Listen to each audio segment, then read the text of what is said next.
xüsusilə son zamanlarda aktualdır. Və necə bunun qarşısını ala bilərik? O texnikalardan istifadə edəcəyik sizinlə birlikdə. İndi isə baxaq görək. Düşüncə ümumiyyətlə, düşüncə ilk olaraq sizin üçün danışmaq istəyirəm.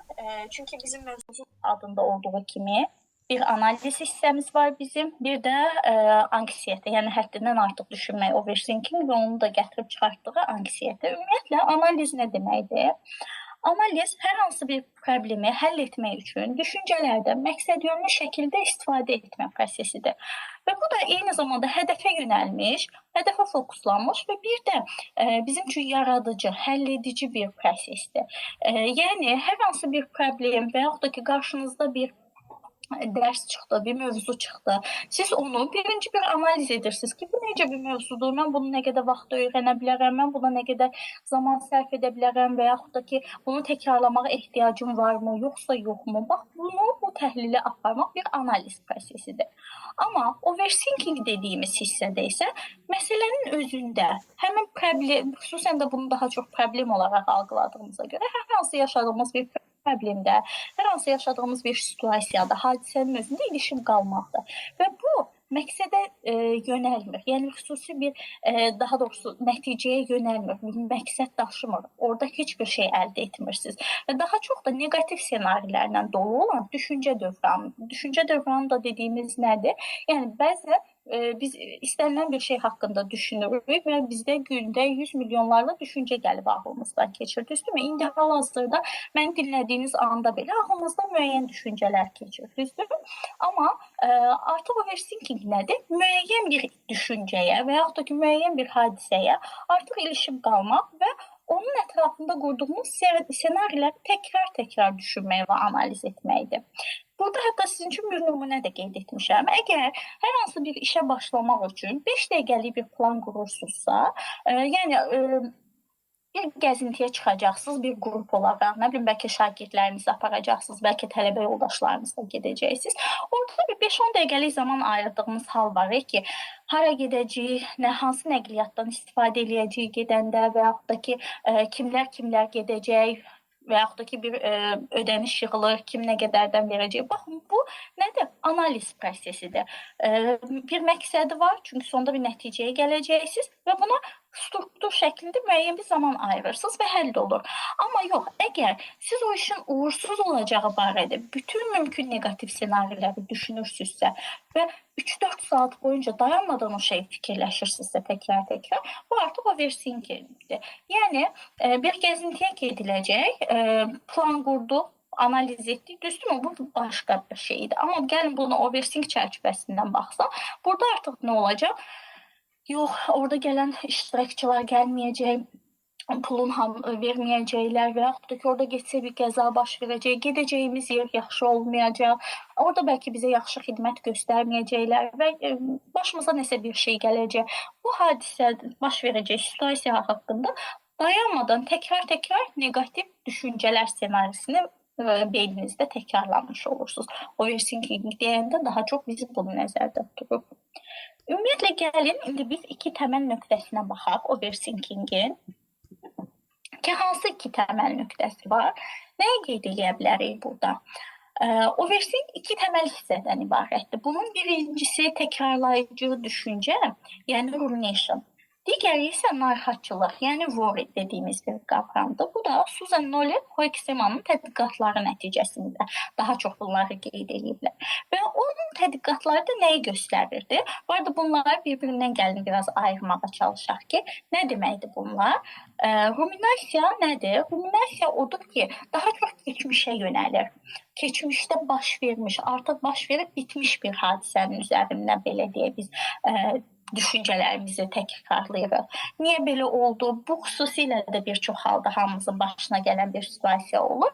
Nə baxımdan situasiya olur? Çünki Bəzən ən çox da hansı hallarda qarşınıza çıxır bir şey yaşamısınız, kiminləsə mübahisə etmisiniz və yaxud da ki, kimsə sizə xoş olmayan bəlkə də sözlər deyib, bir təcrübədir artıq bunu yaşamısınız, üstündən keçmisiniz müəyyən bir qədər zaman sonra, düzdürmü? Amma fikirləşirsiniz, niyə belə oldu, o mənə niyə belə dedi, mən ona o cavabı verməli idim və bu hadisəni qətiyyən unuda bilmirsiniz. Təkrar gün ərzində beyninizdə bu hadisə təkrarlanır və bu da nəyi göstərir? Bu daha çox keçmişdə baş verən və dəyişdirilməsi zaten mümkün olmayan bir hadisələrlə bağlı olduğuna görə depressiyanın, depressiv fonla daha çox əlaqəlidir. Çünki keçmişə yönəlikdir. Depressiyada da bizdə nədir? Keçmişə yönəlik təcrübələrimizin həyata verdiyi təsirlərdən daha çox qaynaqlanır. İkinci bir belə deyək, overthinkingin növü nə idi? Narahatçılıq, yəni worry. Worry isə daha çox gələcəyə yönəlir. Hələ baş verməmiş bir hadisəni negativ ssenari əsasında təkrar fırlatmaqdır. Burada da nədir? Əslində bunun məqsədi necədir? İnsanı qorumağa çalışmaqdır. Nə baxımından qorumağa çalışmaq? Çünki nə qədər çox indi növbəti slaydda onun haqqında da biraz danışacağım sizə. Nə qədər çox düşünməyə çalışırsınızsa, beyin özünü aldatmağa çalışır ki, analiz edirsən, bütün çətin vəziyyətləri gözdən keçirmiş olursan. Əslində isə tam olaraq bu formada olmamış ola bilir. Bunun nəticəsində, yəni həddindən artıq bu cür düşünməyin və negativ ssenarini canlandırmağın nəticəsində isə hansı psixoloji mexanizmə gətirib çıxardır? Anksiyetəyə gətirib çıxardır. Anksiyetə də nədir? Həddindən artıq narahatçılıq və bir-birindən hansı formada da ayırmaq olaraq yadınızda saxlaya bilərsiniz. Rumination keçmiş təcrübələrlə bağlıdır. Worry isə gələcək təcrübələrlə, gələcəkdə baş verə biləcək hər hansı hadisələrlə bağlıdır və belə deyək, rumination depressiya fonu daha çox yaradırdı, amma worry isə daha çox nəyi yaradırdı? O daha çox yaradırdı anksiyetəni. Yəni bunları bir-birindən bu formada ayıra bilərsiniz. İndi baxacağıq nəzarət mifi. Bunu da çox xüsusilə görmüş olacaqsınız, qabağınıza çox çıxacaq. Düşünürəmsə nəzarət edirəm. Çünki overthinkingin təməlində zaten dayanan mexanizm nədir? Həddindən artıq düşünmək, düzdür? Bu düşüncələri saxlaya bilməmək. Və ən çox da nə baş verir? Nə qədər çox düşünsəm, vəziyyəti o qədər çox nəzarət edə bilirəm. Bu isə əslində bir nəzarət illüziyasıdır. Əslində biz o qədər çox enerji sərf edirik ki, düşünməklə bağlı. Nəticədə də qərar yükü dediyimiz, decision fatigue dediyimiz, yaşayaraq hərəkət etmirik artıq. Bir nöqtədən sonra nə olur? Bizim hərəkətlərimiz çox qısıtlanır. Artıq biz davranış olaraq hərəkətə keçirtmirik özümüzü. Çünki düşüncə sistemi o qədər çox yorur ki bizi. Bir nöqtədən sonra hərəkət etmək mənasız gəlir və yaxud da ki, hər hansı bir addım atmaqdan, həmin hadisə ilə bağlı, bəlkə də gələcəkdəki digər şeylərlə bağlı artıq hərəkət etmək azalır. Bu da analiz paralisi dediyimiz, yəni artıq analiz çərçivələnir. Həddindən artıq o qədər çoxdur ki, artıq deyir ki, hərəkət etməmək daha yaxşıdır. Beyində artıq belə bir mexanizm yaranmağa başlayır. Və ona görə də əslində baxın, belə bir şey də deyə bilərik də, narahatlıqda, anksiyetədə biz bunu da aşırı həddindən artıq daha çox görürük. Nə baş verir? Bütün ssenariləri ağlında canlandırır insan, düzdürmü? Hər hansı getdiyiniz bir yer olsun, əgər siz narahatçılıq, worry çox yaşayırsınızsa, birdən buradan çıxa bilmərəm, birdən burada yanğın hadisəsi baş verər, nə bilim, su, oradan tankı dağlar, hər yeri su basar, zəlzələ olar və yaxud da ki, nə bilim, silahlı basqın olar. Mən buradan necə çıxa biləcəm, düzdürmü? Pəncərədən çıxa bilərəm filan yerdə. Yəni, bütün negativ ssenariləri ağlınıza gətirirsiniz və altında da özünüzü əslində necə maskalaya bilirsiniz? Yəni, əslində mən düşünürəmsə, yəni nəzarət edirəm. Yaxşı bir şeydir ki, çətin situasiyaya düşəndə mən çox rahatlıqla o vəziyyətdən çıxa bilim. Beyin özünü bu formada aldatmağa çalışır və insan da artıq bir nöqtədən sonra bunu mənimsəmiş olur ki, yəni nə qədər çox düşünsəm, çıxış yollarını və yaxud da o negativ ssenariləri nə qədər çox qurmağa çalışsam, həyatda o qədər daha çox qalmağı bacaracağam. Çünki artıq mən bunu qabaqcadan öngörmüş olacağam. Hətta bunun Çox belə deyək, biraz daha yumşaldıcı, daha yumoristik bir çıxışı da nə olur bir çox hallarda aşırı həddindən artıq overthinking, həddindən artıq düşünən insan müəyyən bir müddətdən sonra ona hər hansı bir şeyi deyəndə, negativ belə deyək bir situasiyanla bağlı bir şey, o çox relaks bir vəziyyətdə deyəcək ki, mən onsuz bunu bir ay qabaqcadan ağlımdan keçirtmişdim. Çünki niyə? O bütün negativ ssenariləri özündə canlandırmışdı. İndi nəyə baxacağıq? Ümumiyyətlə bayaq çünki dedim ki, çox düşünmək nədir? Sıfır hərəkət deməkdir. Analiz paralizinə gətirib çıxardıq. İndi gələk baxaq görək ümumiyyətlə analiz paralizi nə deməkdir? Həddindən artıq məlumat toplamaq və bütün mümkün ssenariləri burada düzdür, pozitiv ssenarilər də bəzi hallarda ola bilər, amma əksəriyyətən bizim beynimiz negativ ssenariləri, negativ fonda olan ssenariləri düşünməyə, təhlil etməyə xüsusilə meyillidir. Bunun da altında yatan səbəb nədir? Beynimiz bizi xoşbəxt etmək üçün olan bir belə deyək sistem deyil. Beynimiz bizi həyatda qalmaq uğrunda savaşdıran və yaxud da ki, sırf buna görə də təhlükələri qabaqcadan öngörməyə, sezməyə və o boşluqları, hansı ki, o ağlımızda sual işarəsi qalan boşluqları negativ ssenarilərlə doldurmağa meyilli bir məhfumdur. Çünki keçmiş bizim yaradılışımızdan bu tərəfə insanoğlunun əsas belə deyək də, hətta Maslovun piramidasında da olan nə idi? Ən birinci təhlükəsizlik, yəni insanın həyatda qalmağıdır. Həyatda qalmaq üçün də bu insan nə etməlidir? O davamlı qıcıqlara reaksiya verməlidir. Bütün təhlükələri ön sezməlidir. Çünki qədimdən bu tərəfə nə idi? Diqqət yetirmədin. Düzdürmü? Nə baş verəcək? Oradan bir ovçu gəldi və yaxud da ki, hər hansı bir heyvanın müdaxiləsinə məruz qaldın, həyatını itirdin və yaxud da ki, qəbilələr arası savaş. Yəni, bu ta keçmişdən indiki dövrümüzə qədər davam edən insanoğlunun beynində yerləşmiş artıq bir düşüncə sistemidir. Ona görə də beynimiz daha çox negativ olanlara fokuslanır. Çünki həyatda, hətta biz buna belə deyək də, dark triad və yaxud da ki, negativ bias dediyimiz bir qavram da aid ola bilər. Nə baxımdan? Çünki biz o təhlükələrə gözümüz açıq olmalıdır ki, həyatda qala bilək. Buna görə də daha çox mümkün negativ ssenariləri təhlil etməyə çalışaraq, bunun da nəticəsində qərar vermək və yaxud da ki, hərəkət etmə qabiliyyətinin itirilməsidir. Çünki o qədər çox düşünür ki, o qədər çox bütün mümkün ssenariləri toplayır ki, bir araya. Bir nöqtədən sonra nə olur? İnsanın qərar yükü artıq yavaş-yavaş azalmağa başlayır. Və psixoloji tədqiqatlar da nəyi göstərir? Bizim beynimiz ümumiyyətlə məhdud idrak resurslarına malikdir. Həddindən artıq informasiyanı analiz etmək artıq belə deyə onu yüklüyor. Bir nöqtədən sonra artıq bu məlumatı emal etmək və nə qədər də çox qərar verməyə çalışsaq da, həddindən artıq çox tez yorulmağa başlayır. Burada da artıq nə baş verir? Yorğunluq artdıqca təbii ki, beyin o qədər düşünür, analiz edir, götür-qoy etməyə çalışır, bir nəticəyə gələ bilmir. Ən asan yolu seçir. Ən asan yolu nədir? Hərəkət etməmək və vəziyyəti dəyişməmək. Çünki hər hansı bir addım atmaq qərarındasınız. Hər hansı bir yerə getmək, kiminləsə danışmaq, hansısa bir mesaja cavab vermək, nə baş verəcək? Ağlınızda ssenarilərin çoxluğu, bu olacaq, bu onu deyəcək, o bunu deyəcək, bu nəticə olacaq, mən sonra ona o cavabı qaytaracaq. Nə də artıq beyin bu yükü qaldıra bilmir. Bir nöqtədən sonra nədir? O mesaja cavab verməmək qat-qat daha yaxşıdır. O yerə getməmək yenə daha yaxşıdır. Çünki nə baş verir? Bütün o mümkün ssenarilər da sıfırlanmış olur ən azından. O yerə getmirsinizsə, yəni ehtimallar çərçivəsi, xüsusilə negativ ehtimallar qat-qat azaltmış olur. Və beləliklə də əslində həddindən artıq çox düşünməyin altında yatan səbəb nədir? Düzgün situasiyanı seçək, düzgün cavabı seçək, ən düzgün formada davranaq olsa da, bir nəticədə düşüncə, həddindən artıq bu düşüncə hərəkətin qarşısını alır. Artıq insan belə deyək, hərəkət etməmiş bir vəziyyətə gəlib çıxa bilir. Daha sonra ümumiyyətlə analiz paralizi, bu dediyimiz çox düşünmək, sıfır hərəkət və buradan da anksiyetəyə, narahatçılığa keçidin bir mexanizmi var. Bu mexanizmi necə baxa bilərik? Bir saniyə chat hissəsinə baxın.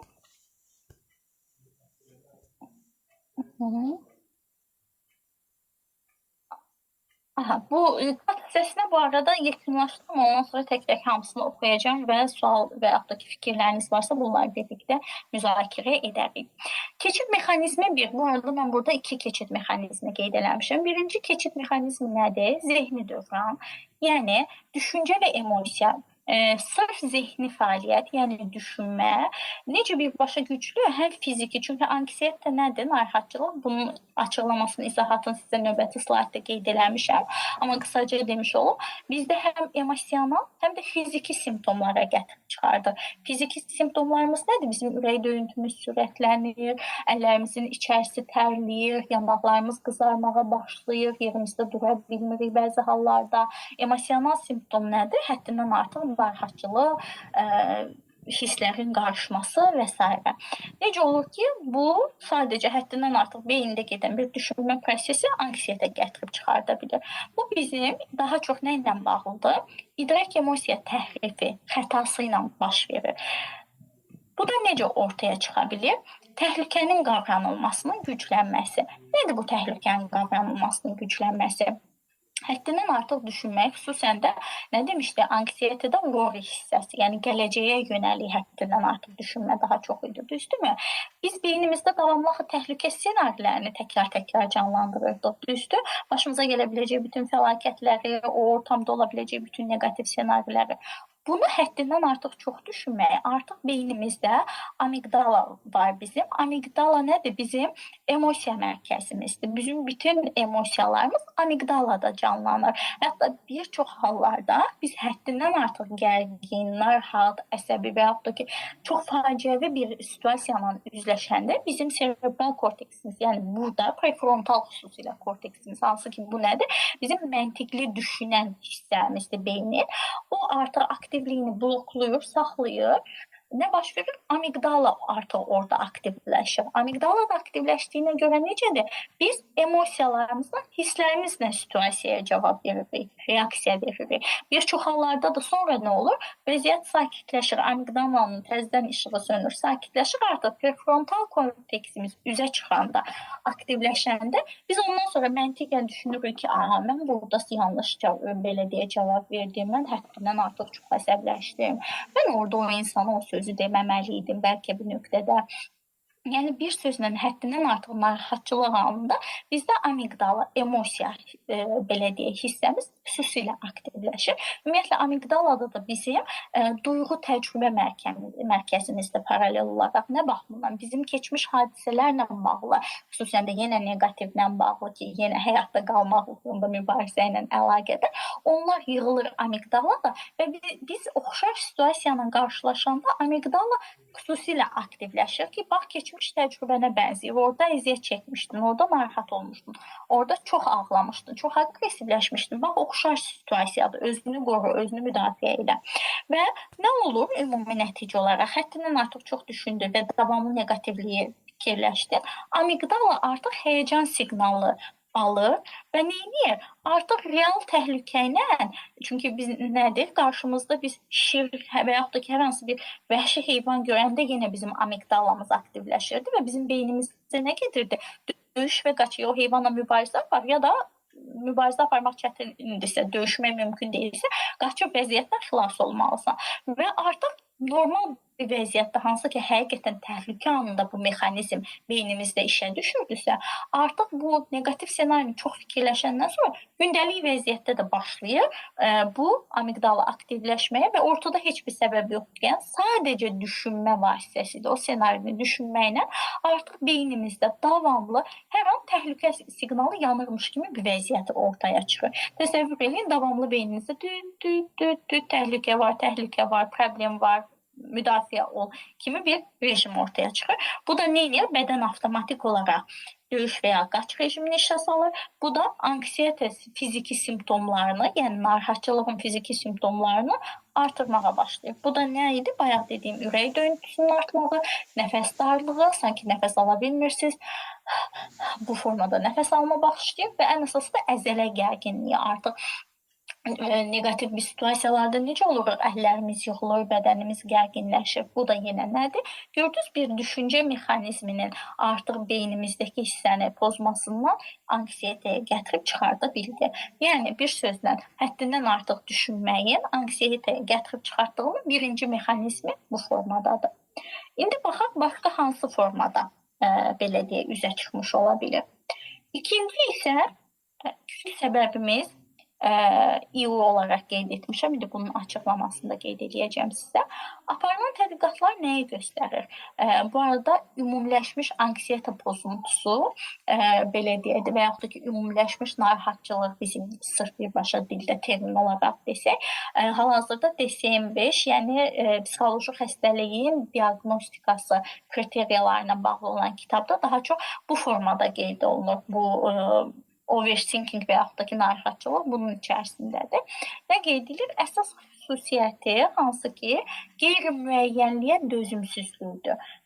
Yəni, insan konkret bir şeyləri axtarmağa meyillidir. Bilim, nə baş verdi? Bu gedişat burada olacaq, bundan sonra bu olacaq, bundan sonra bu olacaq. Bu artıq müəyyənlik insanın beynində təhlükə sistemini, təhlükə siqnalını azaldır. Amma təbii ki, hər bir situasiyada biz 100% bütün ehtimalları dəqiqləşdirə bilirikmi? Yox. Və bu qeyri-müəyyənlikdə hadisələrin və yaxud da ki, vəziyyətin mənfi nəticələr ehtiva etməsi ehtimalını qəbul edə bilməməkdir. Yəni ki, əslində bu qeyri-müəyyənlikdə negativ hadisələr də ola bilər və insanlar bu qeyri-müəyyənliyə dözə bilmir. Və belə insanlar da həmişə hər şeyin 100% zəmanətli olmasını tələb edirlər. Hətta qarşınıza bəzən çox çıxar. Hər hansı bir narahatçılığınız, xəstəliyiniz var, gedirsiniz, qaranti verirsən mənə, mən 100% düzələcəm. Bu dərman üçün bütün problemlərim aradan qalxacaq. Və yaxud da ki, sən mənim uşağımı mən sənə gətirirəm, qaranti verirsən, 3 ayın içərisində mükəmməl sürətdə öyrədəcəksən. Görürsünüz, yenə nədir? Qeyri-müəyyənliyə dözümsüzdür bu insan. Hərçənd ki, o uşağın öyrənmə müddəti 3 aydan 6 ay 1 ilə kimi uzana bilər. Orada çox faktorlar var onun o təlimi qəbul etməsi ilə bağlı və yaxud da ki, o dərman 1 aya təsir göstərməyə bilər, bir neçə aya təsir göstərə bilər və yaxud da ümumiyyətlə göstərməyə bilər. Düşməyə bilər, həkimə gedərsən, dərmanı dəyişər, başqa bir dərman verər. Düzdürmü? Nəticə etibarilə nədir? Amma onlar 100% zəmanət tələb edirlər. Eyni zamanda da Michael Douglas və tədqiqatçı qrup da geniş şəkildə öyrəniblər bunu və overthinkinglə necə əlaqələndiriblər. Overthinking əslində beynin qeyri-müəyyənliyi həll etməyə çalışmağın uğursuz cəhdidir. Çünki o qeyri-müəyyənliyi nə edir? Ehtimallarla, təbii ki, amma yenə negativ ehtimallarla doldurur və beyin düşünür ki, bütün ssenariləri analiz etmək qeyri-müəyyənliyi aradan qaldıra bilər. Elə bil ki, boşluqlara yer vermir, o boşluqları özü doldurmağa çalışır. Amma həyatda təbii ki, heç nə 100% zəmanəti olmadığına görə bu dövran heç vaxt dayanmır və nəticədə də yenə neyinir? Anksiyetə səviyyəsini artıra bilir. Deməli, ikinci mexanizmimiz nə idi? Qeyri-müəyyənliyə dözümsüzlük. Bu qeyri-müəyyənliyə dözümsüzlüyü aradan qaldırmaq üçün bütün negativ ehtimalları düşünmək və bu təbii ki, yenə də düşünsəz belə qeyri-mümkün olduğuna görə nə baş verəcək? Yenə də gətirəcək, anksiyetəyə çıxardacaq. Yaxşı, bayaqdan anksiyetə deyirik. Nədir bu anksiyetə? Anksiyetə sadəcə stres deyil. Çünki bir çox hallarda bunu da çox qarşıdıra bilirlər. Birazcık stresləndim, məndə deməli anksiyetə var. Əslində isə belə deyil. Anksiyetə nədir? Gələcəkdə baş verə biləcək, real olmayan və yaxud da ki, qeyri-mütənasib və yaxud da ki, qeyri-müəyyən bir təhlükəyə qarşı bədənin reaksiyasıdır. Bunu bəzi hallarda bu narahatçılığı və yaxud da ki, qorxu ilə qarşıdıra bilirlər, amma əslində bir-birindən fərqlənir. Qorxu, yəni fear nədir? Hazırda qarşımızda ola bilər real təhlükəyə. Misal üçün, yırtıcı heyvan və yaxud da ki, nə bilim, qarşımızda bir zəlzələ baş verir, bir daşqın baş verir, bir yanğın baş verir. Yəni, faktiki olaraq qarşımızda problemli bir situasiya var və o situasiyaya cavab reaksiyamızdır bizim. Həm emosional, çünki orada bir duyğu yaşayırıq, qorxuruq, narahat oluruq, gərginləşirik, bədənimizdə fiziki simptom nə idi? Fiziki cavab olaraq gərginləşirik, ürək döyüntüsü artır və s. Amma anksiyetə isə nədir? Gələcəkdə ehtimal olunan, hələ baş vermir bu hadisə. Ola bilər ki, olsun. Ehtimal olunur və xüsusilə də çox zaman şişirdilmiş bir təhlükəyə verilən cavabdır. Yəni burada nə ola bilər? Sabah işdə səhv etsəm nə olar? Başlayır insan bunun ətrafında düşünməyə. Hələ sabah olmayıb, sabah o insan işə getməyib, bəlkə heç işə getməyəcək, bəlkə heç işdə belə deyək, ondan nəsə soruşan olmayacaq, səhv edə biləcəyi heç bir situasiya olmayacaq. Amma nə bugündən başlayır? Sabah işə getsəm, filan şey olsa nə olacaq? İşdə səhv etsəm nə olacaq? Səhv etsəm müdür mənə nə deyəcək? İş yoldaşlarım mənim haqqımda nə düşünəcək? Mən necə bir vəziyyətdə görünəcəm? Necə olacam? Görürsüz nə qədər həddindən artıq düşünməyə gətirib çıxardı. Deməli, anksiyetə baş vermə ehtimalı olan, amma xüsusilə şişirdilmiş, mənfi mənada şişirdilmiş bir real situasiyaya verilən cavabdır. Elmi tərif olaraq nə götürə bilirik? Psixoloji ədəbiyyatda anksiyetə mənfi, gələcəyə yönəlmiş, emosional vəziyyət kimi təsvir edilir. Hansı ki, özündə zehni narahatlıq, overthinking və onun da xüsusilə worry növünü birləşdirir və paralelində də fiziki gərginliyi birləşdirə bilir. Yəni bir sözlə gələcəyə yönəlmiş olan bir belə deyək, psixoloji narahatçılıqdır. Bu arada anksiyetə günümüzdə həddindən artıq çox geniş yayılıb. Hətta bəzən bunu biz yüksək işləvli anksiyetə də deyə bilirik. Nə baxımından? İnsan kənardan çox rahat görünür, çox sakit görünür və öz işini o qədər çox mükəmməl görür, yəni yaxşı görür, vaxtında icra edir.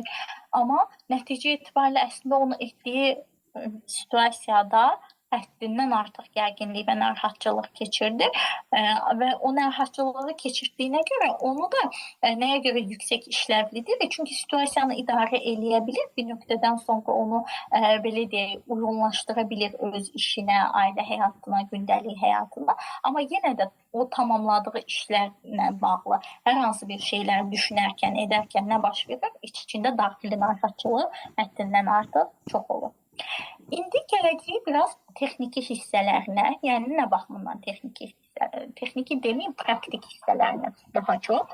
Mən daha çox ilk başda da əslində vurğulamışdım. Belə deyək, kognitiv behavioral terapiya və yaxud da ki, bizim dildə kognitiv davranış terapiyası ilə daha çox çalışıram. Bu terapiya necə belə deyək, çalışan bir terapiya növüdür. Daha çox bizim zehni proseslərimiz, düşüncə sistemimiz, bizim davranışlarımıza təsiri, onun da bizdə emosiya yaratması və yaxud da ki, hər hansı bir davranışa çevrilməyi ilə bağlıdır daha çox. Burada nə edəcəyik? KDT-də əsas prinsip bu arada bu onun qısaldılmış adıdır. Əsas prinsip nədir? Düşüncə tərzini dəyişmək. Yəni baş verə biləcək düşüncə tərzi nə idi orada? Ümumiyyətlə, adətən biz bunu bir üçbucaq kimi götürürük. Bu formada bir üçbucaq. Üçbucağın bir ucunda bizim düşüncəmiz, digər üst hissəsində yerləri dəyişikdə götürə bilərsiniz. Bizim hisslərimiz, bir hissəsində isə davranışımız yer alır. Amma bu necə bir üçbucaqdır? Biri digərinə, sonra o birisi o birinə təsir edən bir sistem deyil. Hamısı bir-birinə təsir edir. Amma kognitiv davranış terapiyasına görə problem əsasən bizim qarşımıza çıxan, başımıza gələn hadisələrdə deyil, bizim o hadisələri necə şərh etdiyimiz, onu necə mənalandırdığımız, ona hansı düşüncələr yükləməyimizdən irəli gəlir. Yəni, başımıza hər hansı bir hadisə gələrkən, biz o hadisə haqqında nə düşünürüksə, necə düşünürüksə, ondan sonra o düşüncəyə uyğun olaraq da biz hər hansı bir emosiya hiss edirik və bunun da qarşılığında o emosiyanla birlikdə bir davranış icra etmiş oluruq. Overthinking isə bu üçbucağın düşüncə hissəsindəki pozulma ilə özünü göstərir. Yəni, nədir? Oradakı düzgün, reallığa uyğun olan düşüncə belə deyək, pozulmuş olur və biz bunu necə aradan qaldıra bilərik yaxşı bu overthinkingi? Həmin düşüncəni idarə etməyi öyrənərək, o düşüncəni dəyişmək, o düşüncəni yumşaltmaq, ona alternativ bir düşüncə tərzi ortaya gətirmək. Çünki əgər o düşüncəni idarə etməyi öyrənsək, emosional reaksiyamızı, nə idi? Anksiyetəmiz, bizim həddindən artıq narahatçılığımızı və davranışımızı, hansı ki, nə idi? Davranış, belə deyək, ana paralizimiz var idi. Düzdür mü orada? Sıfır davranış artıq, o qədər çox düşündükdən sonra heç bir davranış eləmədi. qaçınma davranışımız vardı. Düzdürmü ki, yaxşısı budur getməyim, çünki getsəm orada problem baş verəcək, 50 min dənə negativ orada bir situasiya var. Bunu dəyişir. Bir sözlə biz düşüncə sistemimizi dəyişməklə ona bağlı olaraq anksiyetemizi, narahatçılığımızı, onun fiziki simptomlarını, hansı ki ürək döyüntüsünün artması, əllərin bəlkə titrəməsi, bəlkə səs sisteminin dəyişməsi, bunu aradan qaldıra bilirik. Paralel olaraq da artıq orada biz sıfır hərəkətsiz idi. O hərəkətdə aktivləşdirə bilmiş ola bilirik. Yaxşı, nə eləyə bilərik? Hansı texnikalardan istifadə eləyə bilərik? Birinci, bu arada mənim öz terapiyalarımda da aktiv olaraq istifadə elədiyim bir texnikadır. Həddindən artıq da çox gözəl fayda verə bilən və belə deyək də nəticəsi sübut olunmuş bir texnikadır. Nə formada? Overthinkingə vaxt ayırmaq. Bir saniyə, sanki çatdı nəsə var. Ona da baxım, sonra davam edək.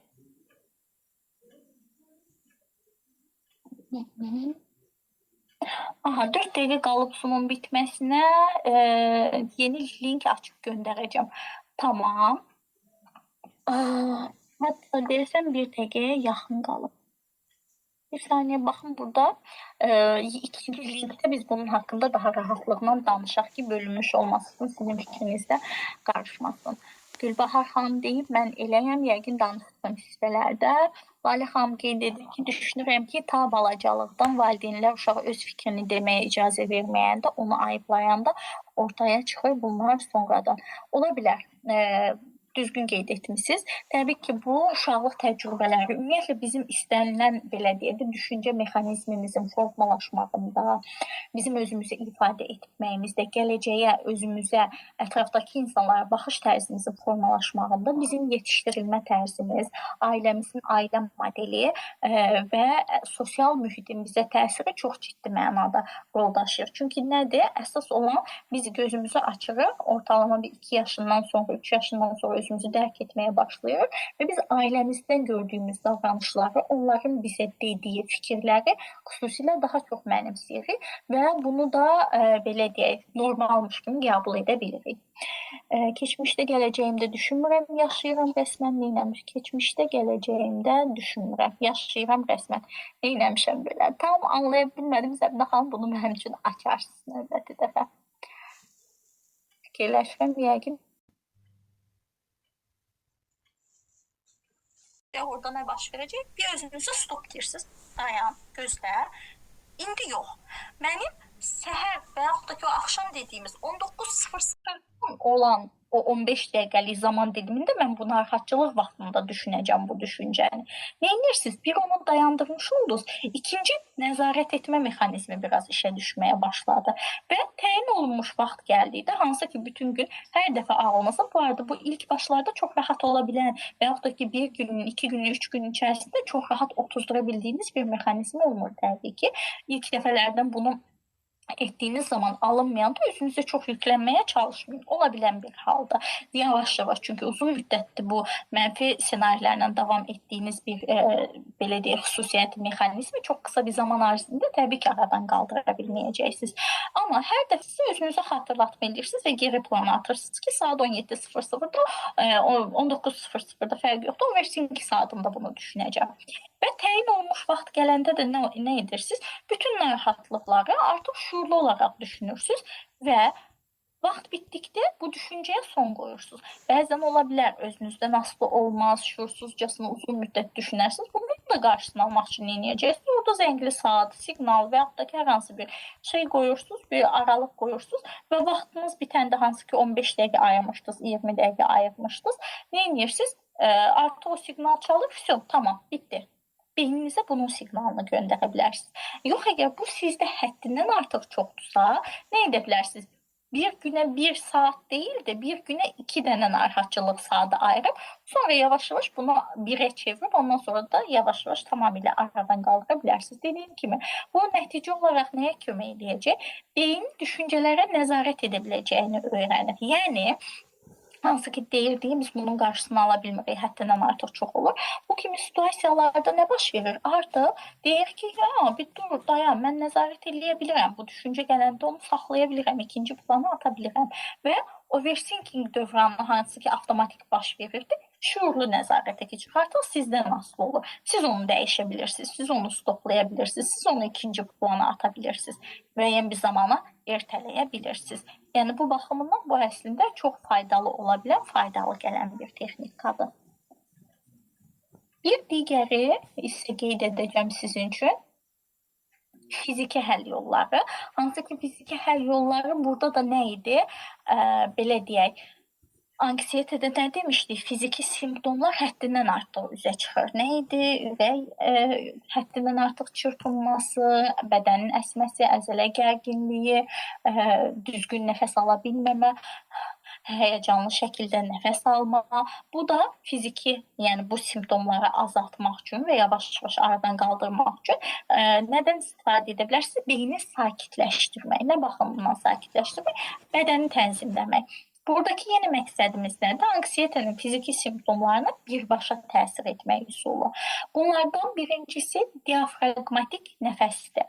Diafragmatik nəfəs alma nədir? Bu arada bir çoxumuz nəfəs alırıq, düzdürmü? Amma o qədər də çox düzgün nəfəs ala bilmirik bir çox hallarda. O qədər çox mexanik olub ki, nəfəsimizə birbaşa belə deyək də konsentrasiyamızı verə bilmirik. Hətta fikir versəz, çox gərginliyi keçirdiyiniz halda düzgün nəfəs alma ümumiyyətlə itir və ürək döyüntüsü artır demişdik. İndi nə edirik? Anksiyetə anında simpatik sinir sistemi, hansı ki nə idi? Döyüş və qaç bizi artıq amigdalamız aktivləşəndə bizdə iki formada sinir sistemi var. Simpatik, parasimpatik sinir sistemi. Simpatik nədir? Bizə həyəcan siqnalı verir. Biz təhlükəyə qarşı müdafiəyə və yaxud da ki, özümüzü qorumağa keçid edirik. Və bu kimi hallarda da nə olur? Bizdə kortizol qalxır. Adrenalin, noradrenalin hormonlarımız qalxır. O da kortizolun qalxmağına səbəb olur. Və biz artıq təhlükəyə daha belə deyək, diqqətlə konsentrasiya ola bilirik. Bunu da tənzimləmək üçün, hansı ki o çırpıntılarımızı azaltmaq, nəfəs almaq, diafragmatik nəfəs dediyimiz nəfəsdən istifadə edirik. Bu da yenə parasimpatik. Parasimpatik sinir sistemi də bilirsiniz hansıdır? Axşamlar siz başınızı yastığa qoyanda o rahatlama gələn bir his var ki, o günü tamamladım, rahatam, yatacağım. Bax, orada artıq sizin parasimpatik sinir sisteminiz aktivləşir. İnsanı dincəlmək, rahatlamaq, o deyək, huzurlu bir an keçirtmək, bax, o kimi rahat bir anlarınızda sizin parasimpatik sinir sisteminiz aktivdir. Bunu işə salmaq, o gərginliyi azaltmaq, sakitliyi gətirmək üçün nədən istifadə edə bilirik? 4, 7, 8 nəfəs alma metodundan və ya yavaş, dərin nəfəs alma. Necə istifadə edirsiniz? Hətta bunun fərqli versiyaları da var. Misal üçün, mən bunun 4, 7, 8, 4, 4, 6, 4, 6, 4, yəni fərqli versiyalar var, amma burada 4, 7, 8-i qeyd eləmişəm. Nə edirsiniz? 4 saniyə ağzınız bağlı burnunuzdan nəfəs alırsınız. 7-yə kimi içinizdə sayaraq, baxın, indi sadəcə danışıram, amma nəfəs hələ də mənim içərimdədir. Sayıram orada 7-yə kimi 1, 2, 3, 4, 5, 6, 7, 8. Sonra isə nə olur? Ağzımdan, burnumdan deyil, ağzımdan 8-ə kimi sayaraq yavaş-yavaş nəfəsi verirəm.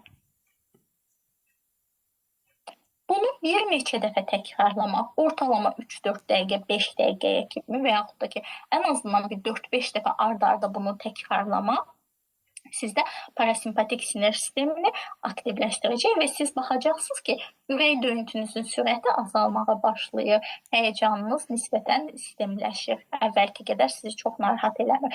Sadəcə nəfəs alarkən nəyə diqqət edin? Nəfəs alarkən, hətta indi əgər birlikdə də yoxlaya bilərik, burada yoxlaya bilərsiniz mənimlə, nəfəs alarkən qarnınız içə doğru gedir, düzdürmü? Çünki burnunuzdan aldınız nəfəsi. İçəri doğru yığıldı, amma artıq burnunuzdan nəfəs verərkən içdə saxladıqdan sonra qarnınız təzədən rahatlaşmağa başlayır, içə yığılır və sonra o təzədən rahatlayır. Baxın, bu nəfəs almaq da buradakı amma əsas dediyim kimi məqsəd fiziki həll yolu olduğuna görə beyindəki o düşüncəni sakitləşdirmirik. Nəyi sakitləşdiririk? Bədəni idarə etməyə və o anksiyetən gücünü azaltmağa bədən kömək edirik, bunu aktivləşdirməyə çalışırıq və təbii ki də bədən sakitləşəndə nə olur? Beynin təhlükə siqnalı zəifləyir, təhlükə siqnalı da zəiflədiyinə görə anksiyetəmiz bizim yavaş-yavaş həmin andakı simptomlar azalmağa başlayır.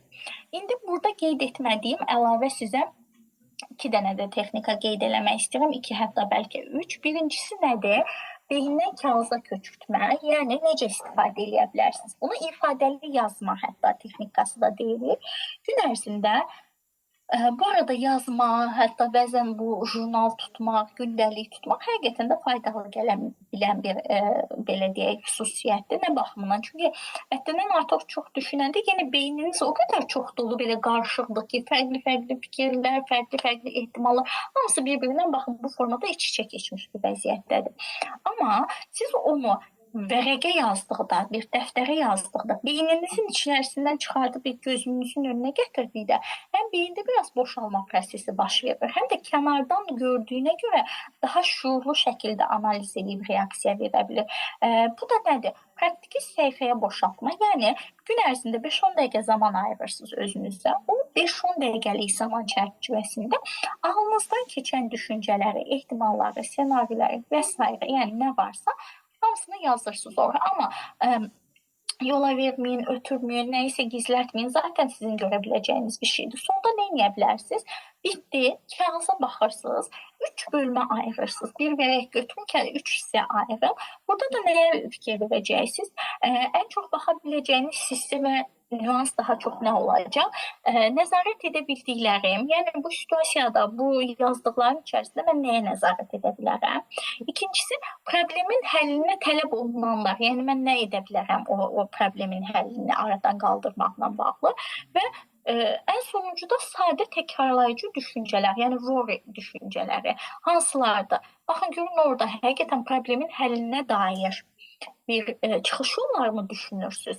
Yoxsa orada nəzarət edə bilmədiyiniz şeylər haqqında mı düşünürsünüz? Yoxsa sadəcə təkrarlayıcı bir narahatçılıq düşüncələri var orada? Bunu gözünüzün önündə gördükdə baxırsınız ki, sizin nisbətən daha aydınladıcı gəlir və bu da yenə necədir? Şuurlu olaraq bu daha çox düşüncələri, kognitiv hissəni dəyişməklə bağlı ola biləcək bir çalışmadır. Bir digəri yenə əslində fiziki həll yollarına aid olan beyni sakitləşdirmək və yaxud da ki, anksiyetənin yenə narahatçılığını aradan qaldırmaqla bağlı nə edə bilərsiniz? Mindfulness, yəni diqqət mərkəzli. Mindfulness bu arada nə idi? Anda qalmaq, indiki anda olmaq. Düzdür, bu da biraz da həddindən artıq aktiv, populyar, belə deyək, sosial şəbəkələrdə çox istifadə olunan bir termindir. Əslində bunu ayrıcalıqlı bir sanki terapiya növü kimi istifadə edirlər. Əsla belə deyil. Bu üçüncü dalğa terapiyalar içərisində belə deyək, qəbul və qararlılıq terapiyasının bir bölməsidir. Mindfulness deyəndə nəyi nəzərdə tuturuq? Anda qalmaq, nə baxımından anda qalmaq? Əgər hal-hazırda mən sizə burada bu təlimi, seminarı keçirəmsə, mənim diqqətim sizdədirsə, keçdiyim dərsdədirsə və mən bundan zövq alıramsa, mən deməli bu anın içindəyəm.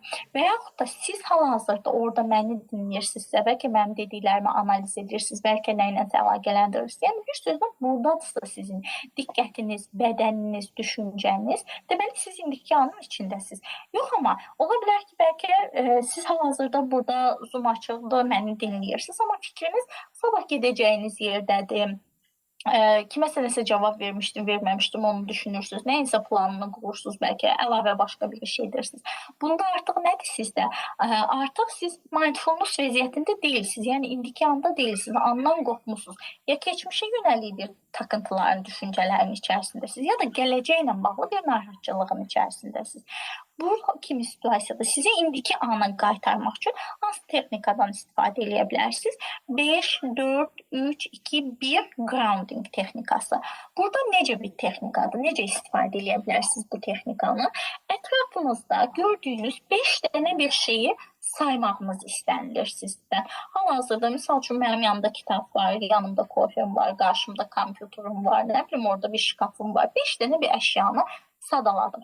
Bu arada yenə sizin anksiyetənizin artdığı, narahatçılığın artdığı bir anda, hansı ki artıq bu və yaxud da ki overthink anındasınız, artıq indiki andan qopmusunuz, gələcəklə bağlı senarilərin içərisində boğuşursunuz. Bax, bu kimi hallarda fayda verə biləcəyi bir şeydir. Nə deyirsiniz? Ətrafında 5 dənə gördüyüm bir şeyi bax və mənə say. Ondan sonra 4 dənə hər hansı bir səsi eşit ətrafdan gələn.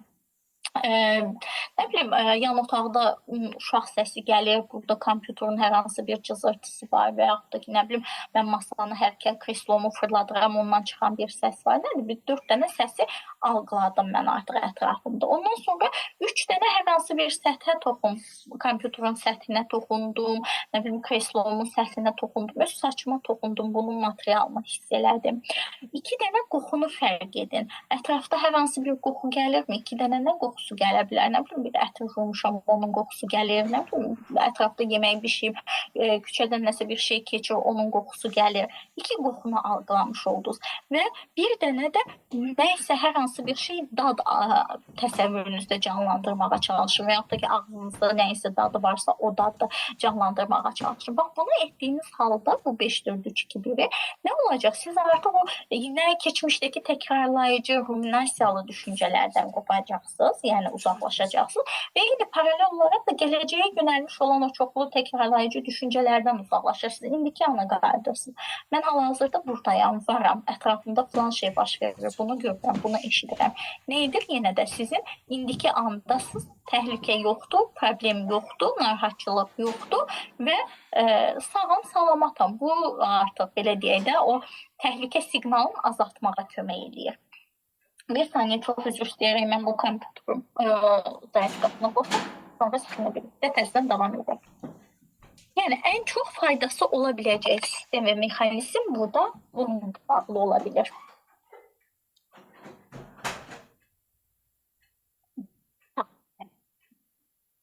Bir digəri sizə deyə biləcəyim texnika daha, bu isə kognitiv yöndən olacaq və sonuncu texnika olaraq qeyd ediləcək. Kognitiv meydan oxuma. Nə baxımdan kognitiv meydan oxuma? Ağlınıza bir düşüncə gəlir və yaxud da ki, narahat edici bir situasiyanı canlandırırsınız. Bu kimi situasiyada artıq nə baş verir? Xüsusən də bu negativ ssenarilərlə bağlı olur, düzdürmü? Baxın, bu negativ ssenarinin baş vermə ehtimalı 100%-də nə qədərdir? Bunu qiymətləndirin. Bütün ağlınızda sadaladığınız negativ situasiyaların baş vermə ehtimalı %neçə% ola bilər real həyatda? Yəni oturduğunuz evdə anidən su basma ehtimalı, yanğın çıxma varmı? Var, yoxdur demirik. Amma bu neçə faiz ola bilər? Neçədə bir insanın başına gələ biləcəyi bir situasiyadır. Hansı ki, təkrar fırlatdığımız düşüncələr içərisində. Və yaxud da bunun mütləq belə olacağına dair bir faktınız, sübutunuz varmı?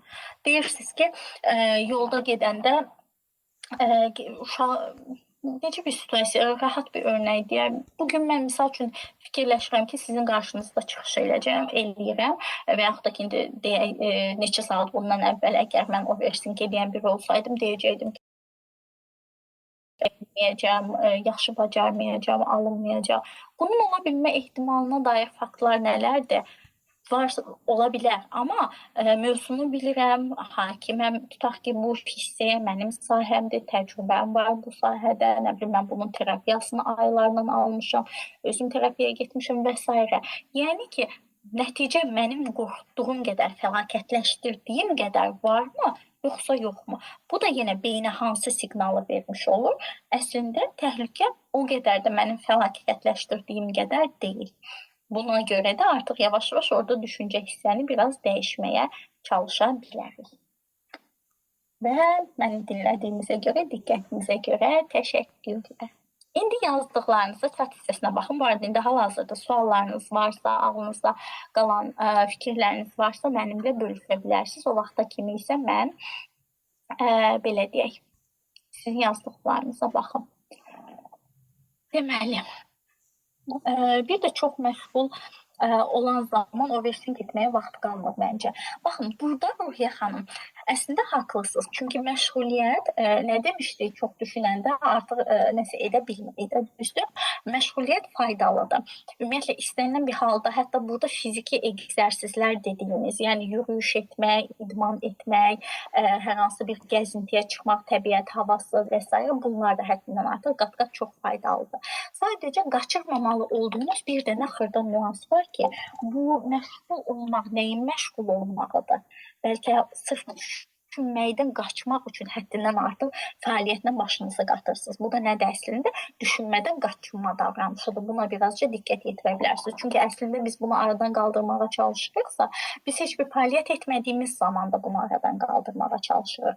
Amma siz ola bilər ki, həddindən artıq o hərəkət, başını işlə qatmaq, onu etmək, bunu etmək, bunu etmək və əslində sizin zamanınız qalsa, siz yenə o şey eləyəcəksiniz. Bəlkə də elə onu etməmək üçün o zaman boşluğunu yaratmırsınız. Dediyim kimi, amma yerdə qalan təbii ki, nə qədər çox məşğul olsa, o qədər çünki bədən bir şeyi və yaxud da ki, düşüncə olaraq bir şey ediriksə, fikrimiz o fəaliyyətin yanındadır.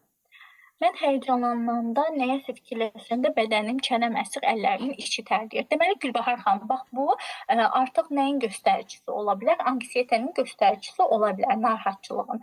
Amma ilk öncə belə bir şey soruşa bilərəm sizdə. Hər hansı bir tibbi göstəriciniz varmı? Çünki normalda bu psixoloji diaqnozları qoymaq üçün, bu arada sırf psixiatrların qoymalı olduğu bir diaqnozdur. Biz psixoloq olaraq testləşdirmə edirik, bir nəticə çıxarırıq, amma yenə də bizim diaqnoz qoymaq səlahiyyətimiz yoxdur. Üzr istəyirəm. Bu kimi halda mütləq bir tibbi göstəricinin olub-olmadığına diqqət edə bilərik. Yəni, bu hallarda da ola bilər, əgər sizin tiroidiniz, hansı ki bu el dilində zob dediyimiz hissə, bax bu varsa, bəzən çünki bundan da qaynaqlı ola bilər, ürəyinizdə hər hansı problem varmı, yoxsa yoxmu? Yəni, əgər heç bir tibbi göstəricin yoxdursa, hormon balansınızda heç bir problem yoxdursa, artıq burada həyəcanlanır, nəyisə fikirləşəndə və xüsusən də hansısa bir situasiyadan, bir düşüncədən sonra meydana gəlirsə, bu artıq anksiyetəyə bağlı ola bilər. Amma ilkin öncə bir psixiatr müayinəsi mütləq məsləhət görərəm. Ondan sonra da paralel özünüz artıq səbəbini tam olaraq bilmirsinizsə, aydınlaşdıra bilməmsinizsə, terapiya mütləq faydalı ola bilər sizə. Deməli, hər axşam yatmamışdan əvvəl bir saniyə bunu kim qeyd edib? Səminə xanım, 4-4-6 edirdim, hər günə gündəlik tuturam. Bu hadisə səni niyə narahat etdi, niyə elə hiss etdin, xoşbəxtliyin yoxsa üzgün necə aldın? Sualları daha düzgün fikirləşirəm. Əlbəttə, çox gözəl vurğulamısınız. Bu arada bizim CBT terapiyasında aktiv olaraq istifadə edədiyimiz hissədir. 10 bal üzərindən özünü nə qədər narahat qiymətləndirərsən. Çünki bunlar dəyişdikdən sonra təkrar bir belə deyilik, yoxlanış hissəsi eləyirik ki, indi neçəyə düşür, fərqi müşahidə edə bilər. Çox gözəl bir yanaşmadır. Təşəkkür edirəm paylaşdığınıza görə. Sonra, baxaq. Lalə xanım, yazmağın öz fikirlərini, hisslərini, gündəlik hadisələr və ya düşüncələri yazmaq anksiyetəyə çox ciddi faydaları var. Beyni boşaldır, stresi azaldır, təbii ki, mental boşalma. Çox düzdür, düşüncələrə məsafədən baxmağa kömək edir. Daxil emosiyaları ifadə etməyə asanlaşdırır. Təbii ki, ümumiyyətlə yazma, bir də belə deyək də, biraz da psixosomatik tərəfdən və yaxud da ki, belə deyək, yanaşsaq, necədir bizim bədənimizin bitmə nöqtəsi bizim barmaqlarımızın uclarıdır, düzdürmü? Bütün enerjimiz yığılıb gəlib barmağın ucunda yığılırsa, biz onu yazmaq vasitəsilə və beynimizə də gedən mexanizm oldu. Yazmaq vasitəsilə o stresi birazca, belə deyək, azaltmış ola bilirik. Araşdırmalar yatmazdan əvvəl düşüncələri yazmaq zihni sakitləşdirir. Çox düzdür, Lalə xanım. Deməli, Aytaç xanım yazıb. Bir müddət əvvəl bir işə girdim, orada xoşuma gəlməyən hallarla qarşılaşdım və bir həftə sonra işdən ayrıldım. Artıq bir aydan çoxdur ki, oradan ayrılmışam, amma hələ də yuxularıma girir və hər gün dayanmadan düşünürəm. Nə edə bilərəm? Baxın, oradakı baş verən hadisələrlə bağlı mütləq ki, sizin beyninizdə canlanan müəyyən bir düşüncələr var. Bir situasiya üzərindən, belə deyək, emosiyanız gərginlik, narahatçılıqdırsa, baxın, orada ağlınızdan nə keçirdi, özünüzü necə hiss edirdiniz o situasiyada, atıram, xoşa gəlməyən hallar, indi tam olaraq bilə bilməyəcəm situasiyanı, nə bilim, kimsə orada xoşa gəlməyən sözlər dedi, başqalarının hər hansı bir rəftarı ilə üzləşdi və yaxud da ki, onların hər hansı etdiyi bir şeyə şahid oldunuz və s. Düzdürmü? O situasiyanla bağlı ağlınızdan keçən düşüncə nə idi? O düşüncəni müəyyən etməyə çalışın. Sonra o düşüncəni alternativ bir düşüncə ilə əvəz etməyə çalışın. Misal üçün, sizin özünüzə hər hansı bir davranış edilibsə, onlar mənə bunu necə edə bilərdilər, heç kəs mənə belə edə bilməz və yaxud da ki, mən necə orada qalıb işləyə bildim və s. Baxın, bu düşüncəni müəyyənləşdirdiniz. İndi sizinki tam olaraq bilmirəm, ehtimal olaraq qeyd edirəm. Bu düşüncəni yumşaltmağa çalışın. Başqa hansı formada düşünsəz, indiki qədər sizi narahat etməz, yuxularınızı qarışdırmaz. Bunu müəyyən edin. Amma Belə deyim, mən sizə terapiyanı daha çox məsləhət görərəm bu kimi situasiyada. Hər dəfə negativ düşünməyin səbəbləri beyni qoruma instinkti, təbii ki, uşaqlıqda formalaşan düşüncələr çox doğrudur. Hər qadının başına gələn hallar deyək. Təəssüf eləyirəm, qarşılaşmaq istəmərik, amma cəmiyyətdə də hər cür negativ situasiya, xüsusilə də qadın həyatı çox bəzən çətin ola bilir.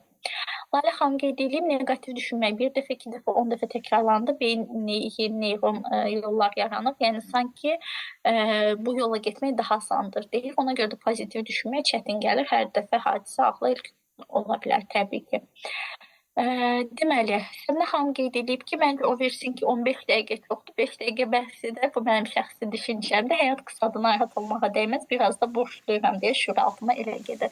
Baxın, bu sizin yanaşma tərzinizdir. Sizin hadisələrə yüklədiyiniz mənadır. Sizə görə həyat çox uzun deyil və bu kimi şeylərə zaman ayırmağa dəyməz. Düzdürmü? Və bu sizə fayda verə bilən düşüncədir. Təbii ki, amma hamıda bu formada olmadığına görə, hamıda bir-birindən fərqləndiyinə görə bunlar başqa cür yanaşa bilir. Baxın, 15 dəqiqəni mən həddindən artıq orada qeyd etmişdim. 4-5 saat, 3-4 saat uzun müddət edənlər üçün 15 dəqiqə ilə başlayıb sonra yavaş-yavaş azaltmaq olar. Amma sizdə varsa Səbinə xanım, siz 5 dəqiqə ilə başlayıb 3 dəqiqə, 2 dəqiqəyə bu kimi azalda bilərsiniz. Təşəkkür edirəm. Mənim də necə əlaqə qura bilərsiniz? Instagram səhifəm vasitəsilə əlaqə saxlaya bilərsiniz və yaxud da ki, indi mən chat hissəsinə sizə nömrəmi, WhatsApp nömrəmi qeyd edərəm, oradan da əlaqə saxlaya bilərsiniz. Deməli, Günay xanım qeyd edib, mən də öz vəziyyətimi yazmaq istədim. Demək, bir iş təklifi gələndə normalda sevinməliyik, amma məndə əksinə olur. Bacarmaram, müsahibə yaxşı keçməz deyə özümü yeyib bitirirəm, getmək istəmirəm, bəhanə axtarıram, həmin gecə ümumiyyətlə yata bilmirəm, bu düşüncədən çıxa bilmirəm, heç cür bacarmıram. Baxın, ümumiyyətlə siz, baxın, bu nədir? Birincisi, həm həddindən artıq narahatçılıqdır. Bir də əsasən sizdə düşüncə xətaları dediyimiz, kognitiv xətalar, düşüncə təhrifləri və yaxud da ki, bu da yenə CBT-nin və yaxud da ki, kognitiv behavioral terapiyanın içərisində düşüncə ilə bağlı olan xətaların içərisində gedən bir mexanizmdir. Sizdə düşüncə xətaları müşahidə edilir bu kimi formada. Nə edirsiniz? Daha negativə yönəlirsiniz. Baxın, ortalama hamının 20-dən yuxarı yaşı var idi. Düzdürmü? 20 illik həyatınızda nəyi müşahidə edə bilərsiniz? Hal-hazırda çünki Güney xanım yaş aralıqlarını unutdum, üzrlü sayın. Baxın, bundan əvvəlki həyatınızda heç mi bacarmadığınız bir şey yox idi? Sinifə keçmək bir bacarmaqdır, universitetdə oxumaq, oraya qəbul olmaq, oradakı imtahandan keçmək bir bacarmaqdır, uğurdur. Universitetdə oxuyursunuzsa, hələ də hər semestrdən digər semestrə keçmək bir uğurdur, bacarıqdır. Baxın, amma beyində əgər kognitiv xəta varsa, düşüncə xətası varsa, nə edir? İndiki anda ola bilmə ehtimalı olan negativ ssenariyə fokuslanır. Siz hal-hazırda gələcəyi oxuyursunuz, siz ora gedib, o səhnəyə çıxmamış, o müsahibəyə girməmiş, negativ də nəticələnə bilər, demirik negativ hissə yoxdur, amma müsbət olma ehtimalı da var. Siz hal-hazırda daha çox negativ hissəyə yüklənmisiniz. Nəyə görə? Bunun altında yatan səbəb nədir? Bununla bağlı keçmiş təcrübələriniz varmı? Və yaxud da sizə bundan əvvəl bacarıqsızlığınızla bağlı nəsə bir şey hiss etdiriblərmi? Və yaxud da özünüzü axırıncı dəfə nə zaman belə bir bacarmaram situasiyasında və yaxud da ki, çıxıb bacarmadığınız bir vəziyyətdə kəşf eləmisiniz? Birazcık bunların altını doldurma və axtarmaq lazımdır, dəqiqləşdirmək lazımdır. Ondan sonra düşüncə xətanızın üstündə işlədikdən sonra fikirləşirəm, çox rahatlıqla o müsahibəyə gedib və belə deyək də cavab verə biləcəksiniz orada. Var mı başqa suallarınız?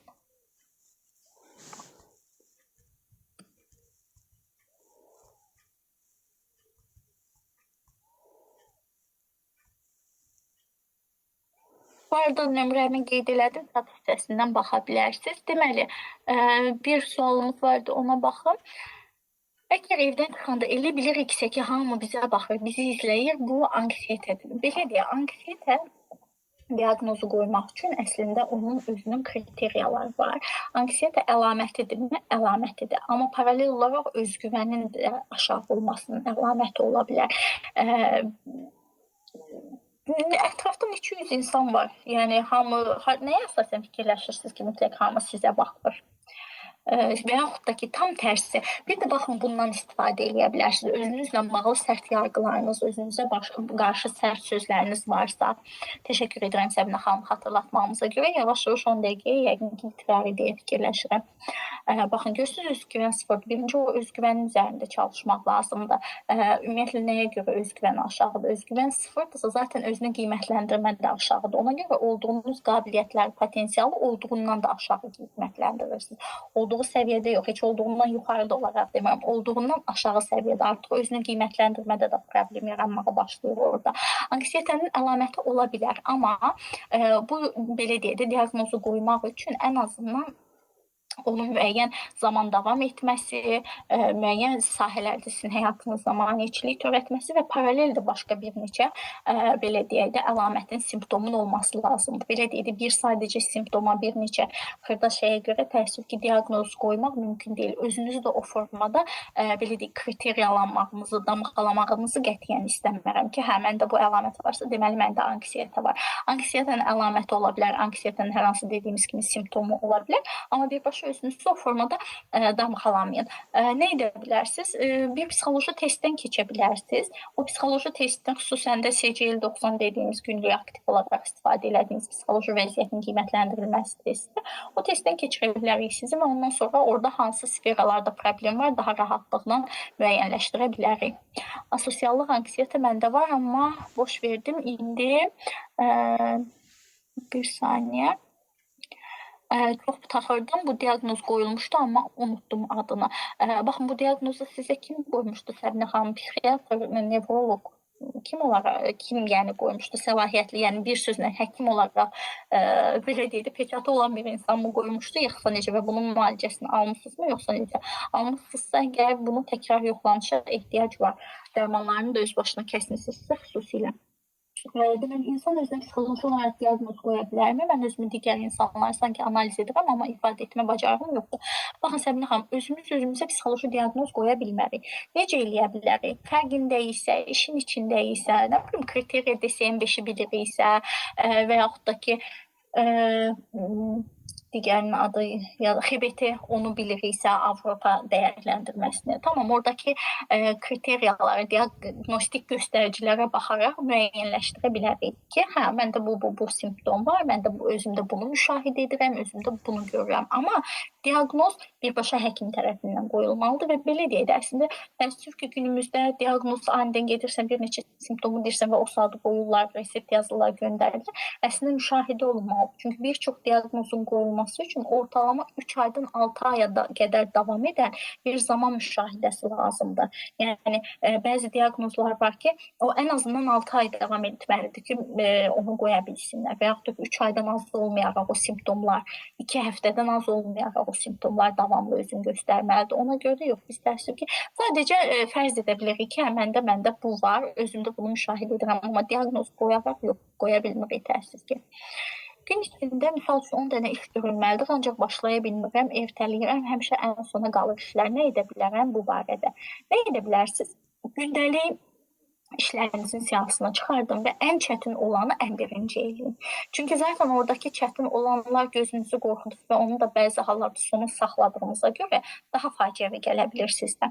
Və bir də bölgüdə nədən istifadə edə bilərsiniz? Həddindən artıq çox vacib olanlar, vacib 4 yerə bölün, həddindən artıq vacib olanlar, ertələmə ehtimalı olanlar və yaxud da ki, az əhəmiyyətli olanlar. Bu işi 10 dənə işi bu cür parçalara ayırın və ondan sonra həddindən artıq vacib olandan başlayın, vacib olandan davam edin, ondan sonra da ertələmə şansınız olan varsa onu ertəliyin artıq çoxdursa, çox əhəmiyyətli olmayanı da bir başqa günü yenə keçirdə bilərsiniz. Amma bir də mütləq özünüzə geniş zaman qoymayın. Bir işi başlamaq üçün 5 dəqiqə başlayıram, edirəm, sonra yenə davam edəcəm. Qısa zaman aralıqları qoyun ki, çox yorulmayın, bezməyin. Amma çalışın bu dediyim kimi çətin olanları günün ilk yarısında bitirməyə çalışın. Amma ertələmənin də altında yatan yenə də səbəblərə baxın. Orada performans qayğısından mı narahat olursunuz, yoxsa birdən edərəm, səhv edərəm, birdən edərəm, bəyənilmərəm, birdən edərəm, uğursuz olar, bunlar mı yatır altında? Bunu mütləq müəyyənləşdirməyə çalışın. Xoşdur Səbinə xanım, buyurun Layla xanım. Mən təşəkkür edirəm. Deməli, indiki terapiyalarda qoşulmaq çox çətindir, üstə, amma gimbil terapi keçib elə bil düşünürəm ki, məndə o qədər çox yüksək ödənişlər olmadığına görə yəni, amma sizə həqiqətən anlayıram. Bəzi mütəxəssislər həddindən artıq çox ödəniş qoyur və bu günümüz Azərbaycanında da biraz reallığa uymayan qiymətlərdir. Çünki biz sosial vəziyyəti biraz analiz etməliyik. İnsanların aylıq gəliri, qazancı və terapiyaya ayıra biləcəyi ehtimal çərçivə ilə onlar çox yüksək məbləğlərdir. Onda sözünüz var. Səbinə xanım. Mən təşəkkür edirəm. Çox sağ olun, qoşuldunuz. Mənim üçün çox maraqlı keçdi sizləri həm tanımaq, sizlərlə ünsiyyət olmaq, fikir mübadiləsi aparmaq. Ümid edirəm ki, sizin üçün faydalı oldu, sizin üçün maraqlı keçdi. Yəni, mən öz adıma mənim üçün maraqlı keçdi və xoş zaman keçirdim sizinlə birlikdə. Yoxdursa sualınız, yavaş-yavaş artıq yekunlaşdıraq. Mən təşəkkür edirəm hər birinizə, qoşuldunuz, zaman ayırdınız, dinlədiniz, birlikdə zaman keçirdik. Yoxdursa suallarınız artıq Səbinə xanım sözü sizə verirəm. Çox sağ olun Gülbahar xanım, siz də həmçinin zaman ayırıb gəldiyinizə görə çox sağ olun. Bu arada təşkil etdiyinə, məni dəvət etdiyinə, sizlərlə görüşməyə vəsilə olduğuna görə Səbinə xanıma xüsusilə minnətdaram. Təşəkkür edirəm. Mən də sizə təşəkkür edirəm, dəyərli vaxtınızı ayırdığınız üçün. İştirak edən hər bir kəsə təşəkkürümü bildirirəm. Çox sağ olun. O zaman gecəniz xeyrə qalsın, özünüzə yaxşı baxın deyib sağollaşın. Sağ olun. Sağ olun.